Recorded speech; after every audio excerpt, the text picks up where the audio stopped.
En este episodio, los golpes en la cabeza de los niños.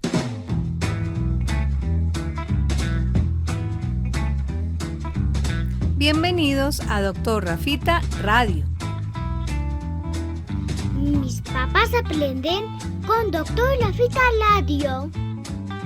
Dr. Rafita Radio no es ni pretende ser una consulta médica particular. Si con base en los argumentos compartidos usted supone una condición médica especial, debe presentarle esta inquietud a su médico.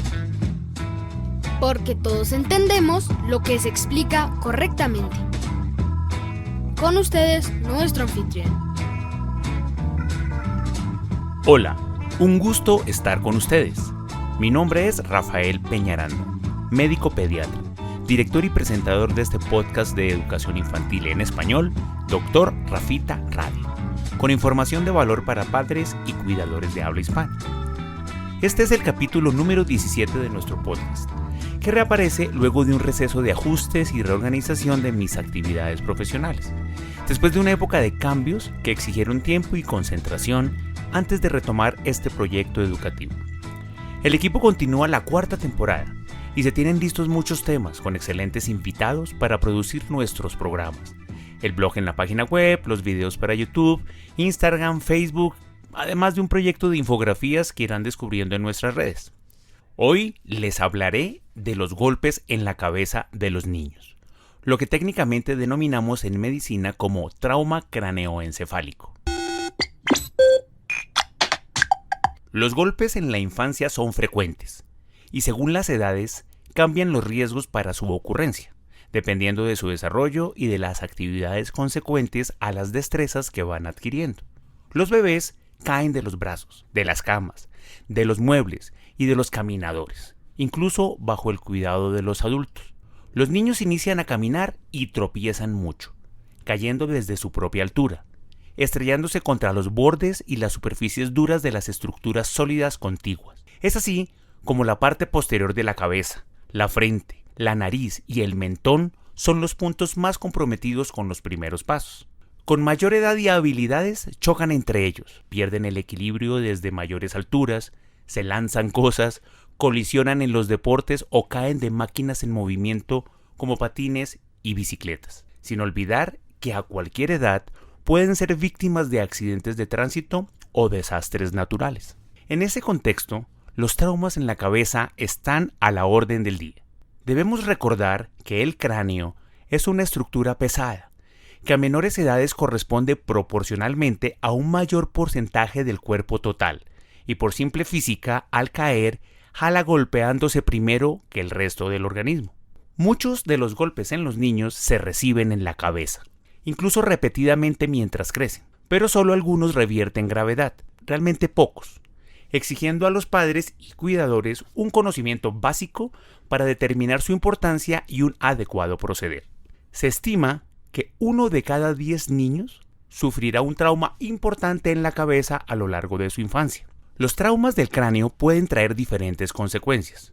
Es verdad que un golpe localizado puede ser lo suficientemente grave para acabar con la vida, pero estos eventos tienen habitualmente mecanismos importantes, dramáticos y de índole trágica. En el riesgo cotidiano, con los golpes del día a día en la casa, el parque o el colegio, tenemos resultados como hematomas, que son los chichones o chibolos que llaman en otros sitios, heridas de la piel, que pueden requerir ser suturadas, o sea, cosidas con puntos, o raspones dolorosos que en medicina llamamos abrasiones, que son lesiones superficiales.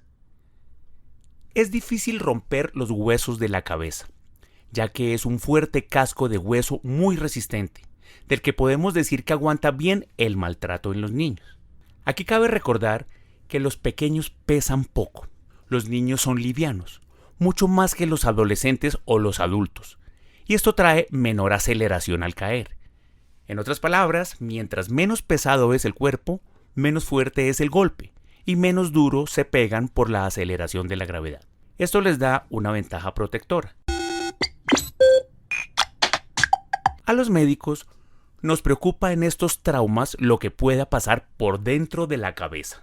El cráneo contiene una de las estructuras más importantes del cuerpo, el cerebro, que a consecuencia de los golpes puede sufrir un daño físico, hinchándose, aumentando su presión normal o comprimiéndose, por efecto de un sangrado o inflamación, lastimándolo hasta incluso requerir tratamientos especiales que incluyen la cirugía para proteger su estructura y sus funciones. Por eso es importante valorar, como padres y cuidadores, al niño que se golpea en la cabeza, sin despreciar la manera como ocurre el evento, que incluso pudiera parecer simple, atendiendo a las recomendaciones y conociendo los signos de alerta para una consulta temprana y útil. En este contexto, tenemos una población especial, que es la de los menores de 1 año de edad. Chiquitines que aún no tienen completamente cerrados los huesos de la cabeza. Están en ese proceso durante el crecimiento y conservan unas aberturas naturales entre los huesitos llamadas fontanelas, siendo de principal atención la que queda en la porción anterior de la cabeza, llamada en algunas comunidades la mollera. Esta condición les permite soportar mayores presiones cuando el cerebro se inflama después de una lesión traumática y así los síntomas de gravedad pueden demorarse en aparecer o ser sutiles, ya que toleran mejor la compresión y tardan en dar señales de alerta. Por eso, la primera recomendación de este capítulo es la que todo golpe en la cabeza de un niño menor de 1 año de edad merece una valoración médica en el servicio de urgencias pediátricas. Estos casos deben ser revisados por el médico para un concepto clínico y calificar la importancia del trauma y sus probables consecuencias. Cuando el cerebro se lastima, tiende a dar síntomas guía rápidamente, muy pronto, sabiendo igual que algunas alarmas pueden reaparecer durante las primeras 6 horas luego del trauma, y hay que estar atentos. Para tranquilidad, hay que decir que incluso con el registro de algún signo de alerta, no hay necesariamente algo grave, pero obliga a la pronta valoración médica y al descarte de la verdadera gravedad por un profesional de la salud. Estás escuchando Dr. Rafita Radio. Los signos de alerta o condiciones guía de probable gravedad luego de un trauma craneoencefálico en los niños que motivan la consulta son los siguientes. Pérdida del conocimiento, o sea, un desmayo con el golpe. Vómito de manera inmediata o persistentemente luego del trauma. Una deformidad evidente del cráneo. Comportamientos extraños, como irritabilidad persistente, agresividad, inactividad llamativa o confusión. Hablar con dificultad y mal articulado. Alteración de la mirada. Dificultades para el equilibrio. Dejar de mover alguna extremidad o una mitad de su cuerpo. Rigidez excesiva. Pérdida de la fuerza. Dolor de cabeza constante y en aumento. Y por supuesto, convulsionar. Las recomendaciones luego de un golpe en la cabeza son las siguientes.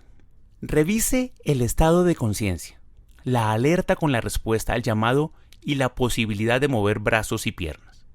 Atienda la angustia, acompañe, consuele y permita que se tranquilice el paciente. Dele ánimo y confianza. Revise la presencia de heridas con sangrado que deban lavarse o requerir una sutura. Es útil la colocación de hielo en los hematomas, en los chichones, para disminuir su tamaño y dolor.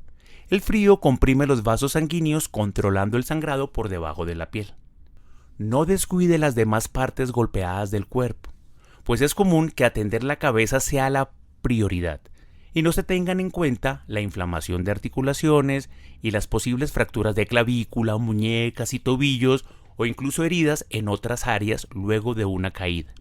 Pueden ofrecerse analgésicos como el acetaminofén con las dosis conocidas y recomendadas por su médico. ¿Qué no hacer luego de un golpe en la cabeza?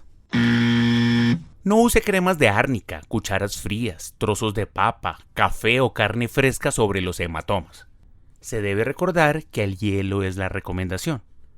Existe la creencia que después de un golpe en la cabeza no se puede dejar que los niños se duerman, que luego de la fatiga del dolor, llorar y pelear mientras se pone el hielo, no se pueden dormir, porque no se van a despertar jamás.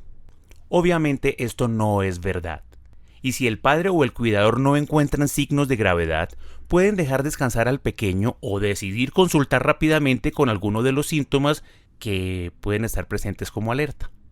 En urgencias se valora la situación y sus consecuencias conociendo los detalles del evento y examinando al paciente. Con una adecuada historia clínica, el médico ofrece un concepto especializado y determina las necesidades en cada caso. La mayoría de estos eventos solo producen lesiones superficiales y no es necesaria la hospitalización, la observación ni la toma de exámenes adicionales. Pero en los casos importantes pueden ser necesarias las imágenes radiológicas para evaluar los huesos del cráneo y el mismo cerebro.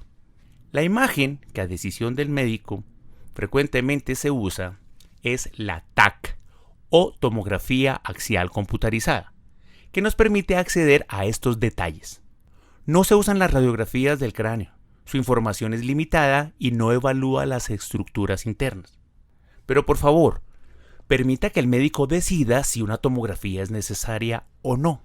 No insista en exámenes para su tranquilidad, que finalmente no aportan, irradian y pueden traer innecesarias consecuencias. Algunos padres me han preguntado que si es necesaria una tomografía en un niño que se ha pegado mucho en la cabeza, sin gravedad pero repetidas veces, que si la frecuencia de estos traumas obliga a tomar imágenes, por si acaso, por si ha pasado algo con tanto golpe. La respuesta es no. Cada trauma es un nuevo evento y según su importancia se debe evaluar independientemente. Aún sabiendo bien qué hacer con un golpe en el cráneo, la responsabilidad más grande está en prevenirlos, evitando situaciones de riesgo y aplicando medidas protectoras con las actividades amenazantes. Evite dejar niños al cuidado de otros niños. Use barandas en las cunas. No acueste a los niños pequeños en los muebles. Bloquee las escaleras. No use caminadores. Estos aparatos distraen el cuidado de los pequeños y producen caídas importantes. Coloque calzado antideslizante. Si practican deportes de velocidad, son niños más grandes o adolescentes, usen casco. Protección adecuada.